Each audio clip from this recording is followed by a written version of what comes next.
Qui est Charlotte Cardin? Après son passage à La Voix en 2013, Charlotte est devenue une star montante au Québec, mais j'ai l'impression qu'on en connaît très peu sur elle. Et après avoir parlé sur ma chaîne de grandes stars comme Madonna et Taylor Swift, je me suis dit que ça serait vraiment cool de vous parler d'une star montante québécoise qui est en train de faire sa place à l'international. On va donc parler de ses débuts, de son parcours, de son expérience dans le monde du mannequinat et de ses relations. Bonjour tout le monde, j'espère que vous allez bien. On se retrouve aujourd'hui pour une nouvelle vidéo cible où je vous parle de stars, d'influenceurs et de polémiques. Je dois préciser que pour cette vidéo, j'ai eu moins d'informations disponibles sur le parcours de Charlotte Cardin que sur les autres chanteuses que j'ai parlé, mais j'ai pris le temps d'écouter presque toutes ces entrevues pour aller chercher le plus d'informations possible à vous partager et que ça vienne directement de sa bouche. Et comme toujours, mes sources sont en description.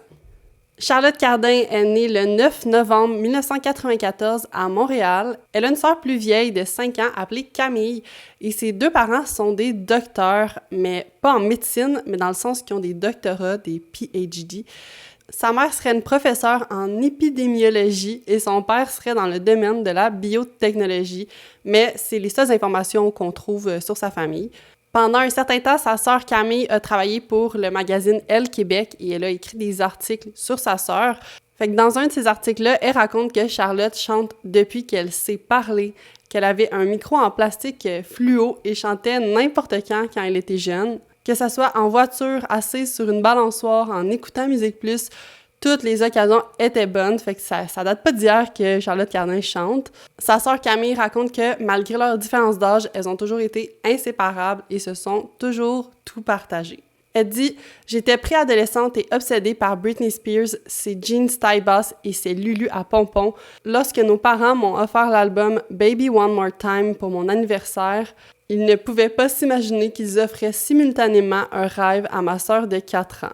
Un rêve qu'elle est maintenant en train de vivre pleinement. » Charlotte va prendre ses premiers cours de chant vers l'âge de 8-9 ans et déjà vers 8 ans, elle pouvait reproduire les notes très hautes de la chanson « Since You Been Gone » de Kelly Clarkson.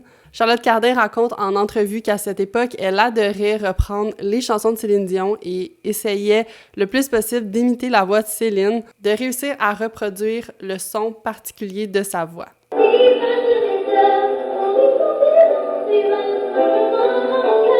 Une autre grande source d'inspiration pour elle à la même époque, c'était les Spice Girls. C'est vers l'âge de 15 ans qu'elle va se faire remarquer pour être mannequin et va signer avec l'agence Folio. Elle va faire du mannequinat jusqu'à ses 20 ans et va revenir beaucoup plus tard sur son expérience. Elle va dire que l'industrie est vraiment horrible, qu'elle a détesté ça et que ça l'a détruit le peu de confiance en soi qu'elle avait à cette époque, qu'elle était valorisée pour les mauvaises raisons. Et sans rentrer dans les détails, elle dit qu'elle a vécu des choses traumatisantes pendant qu'elle était dans cette industrie. Alors pourquoi elle y est restée pendant 5 ans? Faut se remettre en perspective qu'elle était ado, qu'elle se sentait aussi chanceuse d'une certaine façon de pouvoir gagner de l'argent en étant mannequin. Probablement que c'était très valorisé aussi autour d'elle. Peut-être qu'elle ressentait une pression de rester là-dedans et aussi elle se disait peut-être que ça allait l'aider pour sa carrière musicale. Charlotte avait pas vraiment son mot à dire sur ce qu'on lui demandait de porter. Elle s'est jamais sentie à sa place dans ce milieu-là et sentait qu'elle était pas assez bien physiquement et que c'est grâce à la musique qu'elle a pu reprendre le contrôle de son image. Elle dit « J'ai toujours été bien dans ma peau, mais comme tout le monde, j'ai des insécurités. La musique est le moyen le plus sain que j'ai trouvé pour lâcher prise, pour noyer cette voix anxiogène en moi et rester ancrée dans la vérité. Chaque fois que je commence à trop réfléchir à ce que je devrais porter ou à l'image que je projette, je retourne à ma musique et je me concentre sur les histoires que je veux raconter. » Mais savez-vous, une autre bonne façon d'être bien dans sa peau, c'est d'en prendre soin. Et moi, j'essaie d'en prendre soin en utilisant des produits faits au Québec et des produits naturels faits par l'entreprise Be Kind. Je suis nouvellement une ambassadrice et j'adore vraiment leurs produits.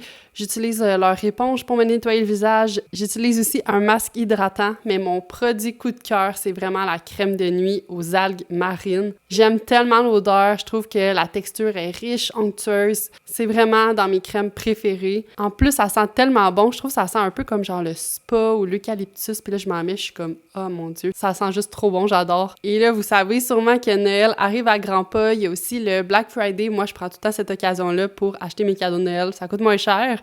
Et c'est toujours bon d'encourager Québécois. Puis c'est vraiment des bons produits que vous pouvez offrir en cadeau. Il y a des petites crèmes, il y a des savons, il y a des barres. Il y a vraiment plein de choses.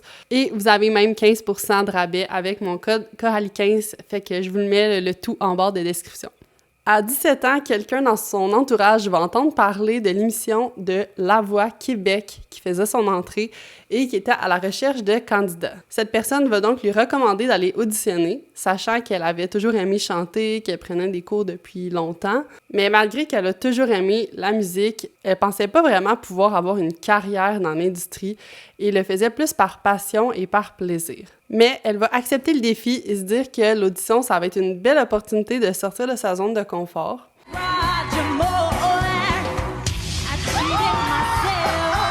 Et là, après avoir été sélectionnée pendant l'audition à l'aveugle, elle est rentrée dans l'aventure sans trop se mettre de pression et c'est au travers de l'équipe de Marie-Mé qu'elle va se rendre en 3e place. Récemment, elle est revenue sur son passage à la voix dans le podcast Zach Zang Show et va dire qu'encore aujourd'hui, elle a des cauchemars par rapport au show, comme quoi qu'elle remporte la voix. Are you happy you didn't win though? Because they probably locked you into those like awful contracts, right? I think about that every single day. Really? Like I swear, it haunts me. I have bad dreams about winning the show.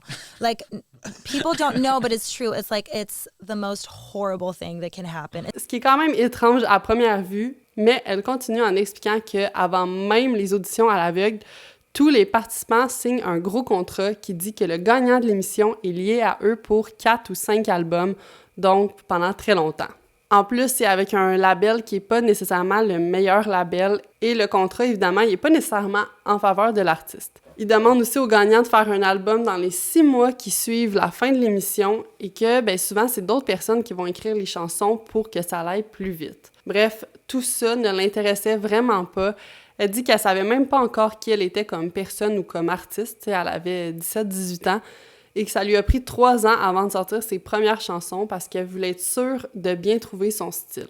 L'année, en sortant de la voix, elle va justement en profiter pour voyager pendant 1 an, pour vivre des expériences, pour apprendre à se connaître comme personne et comme artiste. Le chanteur Garou l'a tellement aimé à la voix qu'il l'a invité à chanter avec lui la chanson « Des vents, des mots ». Et les deux vont se faire inviter l'année suivante, en 2014, sur le plateau de The Voice France, avec la version française, pour chanter cette chanson-là. En 2015, elle va chanter en première partie de Mika pour le festival de jazz dans la salle de la Place des Arts. Puis c'était la première fois qu'elle chantait ses propres chansons et elle dit que c'est pendant ce spectacle qu'elle a réalisé qu'elle voulait faire ça de sa vie. Ça a comme été un déclic pour elle. Ce qui nous mène à 2016 lorsqu'elle sort son premier EP.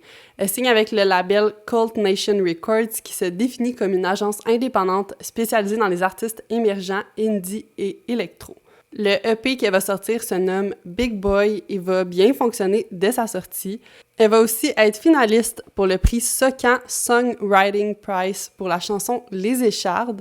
Je connaissais pas ce concours-là, mais c'est un concours canadien qui célèbre les compositeurs et chanteurs émergents canadiens. En 2017, Charlotte Cardin va sortir son 2e EP appelé Main Girl. Et encore là, ses chansons sont très bien reçues, autant par les critiques que par le public. Et c'est grâce à ce EP qu'elle va commencer à se faire connaître à l'international. Elle va avoir un énorme coup de pouce quand Elton John va partager dans son émission de radio qu'il adore la chanson Main Girl. Il va même l'ajouter à sa playlist Spotify Elton John Loves. Charlotte va réagir en disant « C'est fou, il a dit qu'il adorait ma chanson. Ensuite, il l'a mise sur une liste de lecture Spotify qu'il a créée qui s'appelle Elton John Loves. Ce sont ses coups de cœur musicaux du moment. À 2 reprises, Elton John m'a fait des clins d'œil et ça m'a vraiment fait capoter. Ma mère a failli avoir une crise cardiaque quand je lui ai dit ça. Elton John, c'est son idole absolue. Elle me joue ses tunes au piano depuis que je suis toute petite. On a un livre de ses partitions depuis que je suis ado. » Toujours en 2017, elle va être nominée dans 2 catégories à la disque pour chanson de l'année avec Les Échardes et concert de l'année. L'année suivante, en 2018, elle va être nominée 2 fois au Junos Award pour Découverte de l'année et Auteur-compositeur de l'année. Puis pour vous donner une idée, si vous suivez pas trop ça, les Junos, c'est comme l'équivalent des Grammy Awards des États-Unis, mais pour les artistes canadiens. Fait que c'est vraiment des gros prix, une grosse cérémonie. Elle va aussi sortir son vidéoclip California, 100% tourné avec son iPhone sous le format Story Instagram. Et ça date d'il y a 5 ans, alors que TikTok n'était pas encore autant populaire. Et en regardant ça, je me dis qu'elle était clairement avant-gardiste parce qu'on dirait pratiquement un TikTok, dans le fond. En 2019, il va faire un spectacle pour le Festival de jazz de Montréal. C'est un spectacle qui la marque encore beaucoup aujourd'hui. Il y avait environ 70 000 personnes devant elle. Et je pense que c'est un de ses plus gros concerts, si c'est pas le plus gros concert qu'elle a fait de sa vie, à date. Dans la même année, elle va aussi collaborer avec Loud pour la chanson « Sometimes All the Time ». J'ai tellement écouté cette chanson-là. Et c'était aussi dans le pic de Loud. Puis on dirait que, je sais pas pour vous, mais on n'en entend pas trop parler. Ben, plus trop parler. J'ai pas trouvé beaucoup d'infos sur son année, autre que le fait qu'elle a fait quelques concerts et qu'elle est devenue ambassadrice pour la marque Chanel. Et ce serait en février 2020 qu'elle s'est mise en relation avec son copain Alyosha Schneider, avec qui elle est toujours aujourd'hui. Fait que ça serait la date de début de leur relation, en tout cas, que j'ai trouvée. Il est acteur et auteur, compositeur, interprète, fait que lui aussi fait de la musique. Il a joué comme acteur dans beaucoup de choses. Moi, je l'ai connu dans le film de Aurélie Laflamme, et sinon, je sais qu'il a aussi joué dans Tactique. En septembre, elle va sortir un autre gros single, Passive Aggressive, et va teaser en même temps son premier vrai album, Phoenix, qui va sortir quelques mois plus tard. Dans une entrevue avec Radio-Canada, elle va dire à quel point c'est important pour elle de bien performer autant sur une petite scène qu'une grande scène, qu'elle y met le même niveau d'attention, qu'elle a une hygiène de vie très structurée pour performer le mieux possible à chaque fois. Elle dit qu'elle prend encore des cours de chant, pas autant qu'elle le voudrait, mais qu'elle en prend encore et que ça fait au final plus de 10 ans qu'elle en prend. Toujours en 2020, elle va participer à l'émission Fanzine, où elle va dire que son coup de cœur et l'album qu'elle écoute en boucle, c'est l'album Folklore de Taylor Swift qui est sorti pendant la pandémie. Et là, je peux pas passer à côté de l'occasion de vous parler de la vidéo que j'ai faite sur Taylor Swift. C'est ma plus longue vidéo sur ma chaîne. Il y avait tellement de choses à dire et j'ai pas pu tout dire. La vidéo dure 1 heure et c'est un peu sur le même format que cette vidéo-ci où je vous parle du parcours de Charlotte, mais là, je le fais pour Taylor Swift. Par contre, Taylor Swift a eu beaucoup plus de controverses et d'histoires avec d'autres célébrités. Alors, vous irez voir ça si c'est pas déjà fait parce que c'est complètement fou tout ce qu'elle a vécu. Pour revenir à Charlotte Cardin, elle va sortir un autre single, Meaningless, et va finalement sortir 4 ans après avoir sorti son dernier EP. Elle va sortir son premier album, Phoenix. De ce que j'ai vu, Meaningless, ça serait une chanson autobiographique qui parle de dépendance sentimentale jusqu'aux excès et aussi de sa dépression lorsqu'elle était plus jeune. Le choix du nom Phoenix pour son album serait un symbole parce qu'elle parle beaucoup de ses relations amoureuses et de ses blessures dans cet album-là et veut s'en libérer et renaître de ses cendres comme un phénix le fait. Grâce à cet album, elle sera plusieurs semaines au sommet du palmarès Billboard canadien. Un peu plus tôt, je vous ai parlé d'Elton John qui a partagé sa musique à ses fans. Eh bien, il n'est pas le seul à avoir donné de la visibilité à Charlotte Cardin. Le 30 mars 2021, c'est Dua Lipa qui va partager à ses 63 millions d'abonnés la chanson « Daddy » de Charlotte Cardin en la taguant dans sa story. En 2022, elle va être nominée pour 6 Junos Awards et va en remporter 4. Elle va être l'artiste avec le plus de nominations et l'artiste avec le plus de prix remportés pour cette édition. Par exemple, elle va gagner Artiste de l'année devant Justin Bieber, The Weeknd et Shawn Mendes. Elle va aussi gagner Album de l'année devant Justin Bieber, Tate McRae et Shawn Mendes. Elle va gagner Album Pop de l'année encore devant Justin Bieber, Tate McRae et Shawn Mendes. Et finalement, elle va gagner Single de l'année avec Meaningless devant Justin Bieber et The Weeknd. Donc, bravo Charlotte, c'est vraiment impressionnant. Moi, j'ai adoré cet album-là, je l'ai tellement écouté. J'avais même écouté son show spectacle qu'elle avait fait pendant la pandémie pour le lancement de son album. C'était comme un show virtuel, mais un peu tourné de façon film. Puis bref, j'avais vraiment aimé ça. Par rapport à son Junos pour album de l'année, elle dit « Je capote, je suis tellement fière d'être reconnue parmi des artistes que j'admire et qui sont dans l'industrie depuis plus longtemps que moi, surtout pour un album qui est juste tout à fait moi, auquel je crois à 100% et pour lequel aucun compromis n'a été fait. Charlotte explique qu'elle a écrit elle-même les chansons pour cet album, mais elle l'a fait aussi en collaboration avec l'artiste Lubalin. Et je sais pas si vous le connaissez, mais elle avait déjà fait une chanson sur sa chaîne YouTube à lui où il utilisait des questions et des réponses sur des forums pour faire la chanson. Fait que c'est des gens qui se demandaient s'il était enceinte. Bref, c'est vraiment drôle. Je vais vous mettre un petit extrait, mais vous irez voir la vidéo complète, ça vaut vraiment la peine. Could I be pregnant?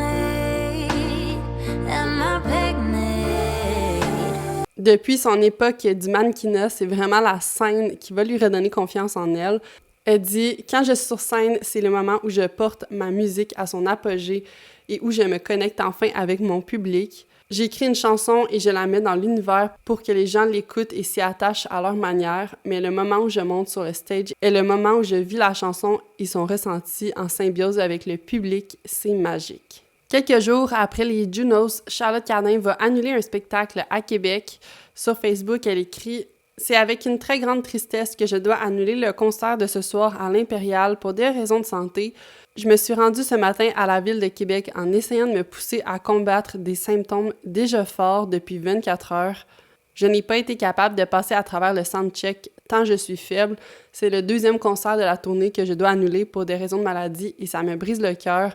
Je suis profondément désolée. Je prie pour être assez en forme pour pouvoir maintenir les concerts de demain, vendredi et samedi. On vous tiendra au courant. » Malheureusement, le lendemain, dans une nouvelle publication, elle va annoncer devoir annuler tous ses concerts, ses 4 concerts dans la ville de Québec sous la recommandation de son médecin. Et on n'en saura pas plus sur ses problèmes de santé. Et depuis, je crois pas qu'elle a annulé d'autres spectacles, fait qu'elle semble aller mieux. On avance maintenant à 2023. Charlotte Cardin va être invitée par l'équipe de Justin Trudeau à chanter pour Joe Biden lors de sa première visite au Canada depuis son élection. C'est pas rien. Elle a joué devant le président des États-Unis et à la fin, elle va même avoir un standing ovation et ce sera Joe Biden qui va l'avoir initiée. Look what Joe Biden does, okay? Wait for it. He's the first one to stand up, leads the standing ovation. Like, what? Quand elle revient sur cet événement, elle va dire que c'était complètement surréel comme soirée. Au printemps 2023, Charlotte Cardin va sortir un nouveau single appelé Confetti, un single qui va se retrouver sur son plus récent album 99 Nights. Je suis pas bonne en anglais. Cette fois-ci, elle dit l'avoir écrit en collaboration avec plusieurs autres personnes, plusieurs amis. Dans les entrevues que j'ai écoutées, elle va toujours parler au « on » quand elle parle des chansons de ses albums. Elle va dire « on a écrit » puis tout ça. Puis dans le fond, elle explique que elle dit « on » parce que pour elle, c'était un projet commun, qu'elle a trouvé le processus vraiment solitaire lorsqu'elle a écrit les chansons pour son autre album « Phoenix » et qu'elle se sentait un peu seule justement là-dedans et que d'une certaine façon, elle se censurait beaucoup plus elle-même sur ce qu'elle voulait vraiment dire.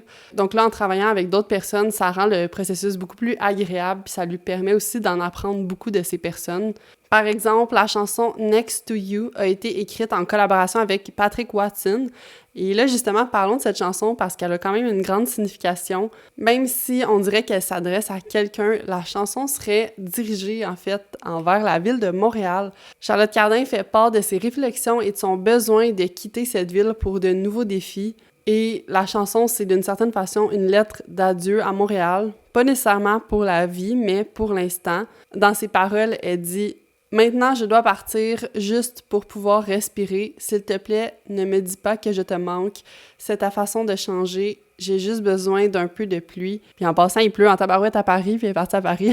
« Je suis juste à la recherche d'un meilleur moi. » Et c'est ça, bon, si vous saviez pas, elle a officiellement déménagé à Paris récemment. Je sais pas exactement quand. Je sais pas si ça fait quelques semaines, quelques mois, mais relativement récemment. On sait aussi qu'elle était présente à la Fashion Week de Paris en juillet avec son copain. Plus récemment, en août 2023, elle a performé à Osheaga pas mal dernière minute après que la chanteuse Aya Nakamura ait dû annuler son spectacle. Moi, j'y étais pas, mais j'ai vu beaucoup de TikTok et elle avait l'air de donner un très bon show. Et là, comme vous avez pu voir, j'ai pas parlé de controverse parce que dans le parcours de Charlotte Cardin, ben j'en ai pas vraiment vu. Et tant mieux pour elle, c'est pas agréable d'être pris dans des controverses. La seule chose que je pourrais dire qui serait comme une mini-controverse, c'est des critiques qui sont ressorties sur TikTok assez récemment. Puis en fait, par rapport au fait qu'elle s'approprie un accent français, qu'elle force trop un accent français au lieu de parler québécois. Dans les commentaires, certaines personnes laissent comme sous-entendre qu'elle fait ça comme si elle avait honte de ses origines, qu'elle avait honte de son accent québécois. Et tout ça, je l'ai vu ressortir quand un TikTok est devenu comme viral au Québec, fait par la créatrice de contenu Pascale Deblois, qui a fait un sketch sur TikTok en imitant une personne qui prend l'accent français. Puis c'était écrit en haut « L'artiste québécois qui devient populaire en France et qui adopte un nouvel accent ». Je vous fais jouer. Oui, c'est dingue parce que mon nouveau single qui s'appelle Don't Try to Make Me Cry vient tout juste de sortir et c'est ouf, c'est dingue, et la meuf arrive. Ouais, et je promenais mon yinche et il s'est mis à japper. Et là, Pascal a dû préciser dans les commentaires qu'elle visait personne parce que pratiquement tout le monde faisait juste dire « Oh mon Dieu, Charlotte Cardin, c'est tellement Charlotte ». Puis là, c'était juste ça qui ressortait. C'est vrai qu'elle a un fort accent français quand on écoute ces entrevues-là. Et c'est la première, je pense, qui a permis à plus de gens de découvrir ce que je faisais, d'entrer un peu dans mon univers. C'est le plus récent album de Taylor Swift qui s'appelle Folklore. Qui est une claque. Vraiment, mais genre une claque dans la gueule. Quoi. Ouais. Mais genre vraiment un tellement bel album et que je trouve tellement bien balancé. Mais aussi, quand on regarde des entrevues qui datent, elle a jamais eu un gros accent québécois non plus. Elle a toujours fait attention à comment qu'elle parlait pour avoir, on dirait, un français plus international. Tu sais, son copain aussi est né en France. Il y a aussi un accent français, veut pas. Elle passe beaucoup de temps aussi en France, à Paris. Elle y vit maintenant. Fait que c'est un peu normal, je pense que son accent se fonde un petit peu. Tu sais, moi-même, j'ai vécu 1 an à Paris, j'ai gardé mon accent québécois parce que j'étais entourée de Québécois là-bas. Mais si j'avais été seule là-bas, ben je m'aurais probablement un peu plus moulée à leur accent. Et aussi, on se fait tellement regarder, pointer du doigt, puis comme... Pas pointer du doigt nécessairement négativement, mais c'est comme si on était un animal de cirque quand on est en France puis qu'on parle accent québécois à Paris. Tout le monde nous regarde comme si on était d'une autre planète. Fait que je peux la comprendre qu'elle essaye de se mouler un peu plus parce qu'à la longue, ça devient vraiment tannant de tout le temps se faire comme... dire « Ah, fais ton accent », comme si c'était un spectacle. Je sais pas, mais probablement que si elle avait un trop gros accent québécois, peut-être qu'elle se ferait pas inviter sur, je sais pas, des plateaux de télé ou des trucs comme ça. Tu sais, même Céline Dion aussi, là, elle prend un accent français quand elle parle en français de France. C'est juste parce que, bon, c'est une culture différente. Puis oui, c'est correct de garder notre accent québécois aussi. Je pense que c'est bien.